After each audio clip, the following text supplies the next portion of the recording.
Hey ladies, welcome back to Black Women Making Money. It's your girl Cherie here. So I follow a woman named Codie Sanchez who buys a lot of businesses and grows them and then sells them off, etc. Fascinating woman.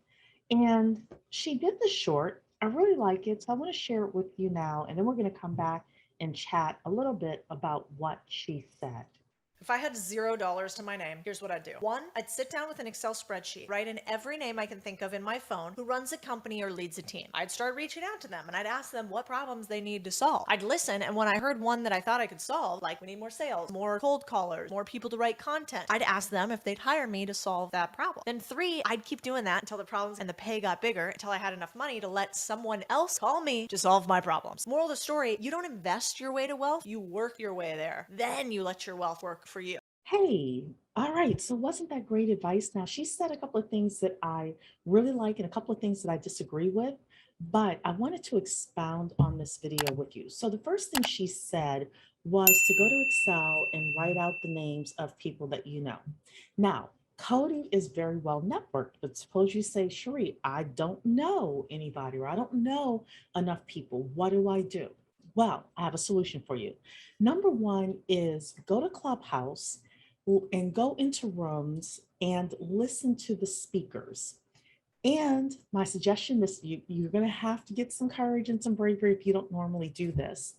Um, as you're hearing some of the speakers speak, if you're able to go on the stage and ask, hey, what's the number one problem that you have within your industry right now or your businesses right now? I'm just super curious, and let them tell you what their number one problems are. So that's a great way to pull out that information.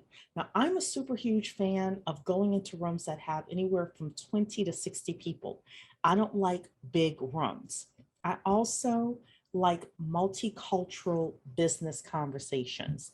Finding an industry as well, going into an artificial intelligence room or a robotics room or an NFT room or something like that, that will probably get you more traction as well and more like really good people because they're on Clubhouse to network with specific people about something very specific.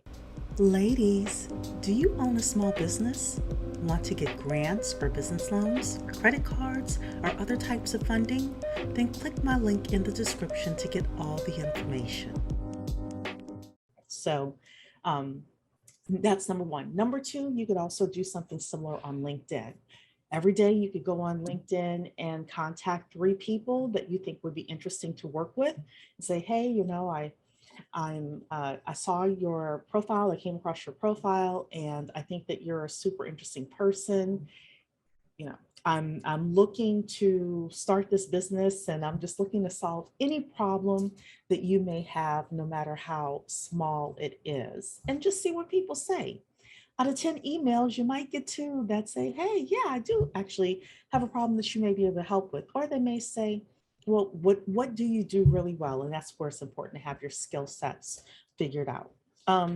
Now, her second step was to call them. Again, if you know people, you can call them, but my Clubhouse method could work a little bit better for you there with regards to going on the stage or emailing them or connecting with them through other methods once you hear them on the Clubhouse stage.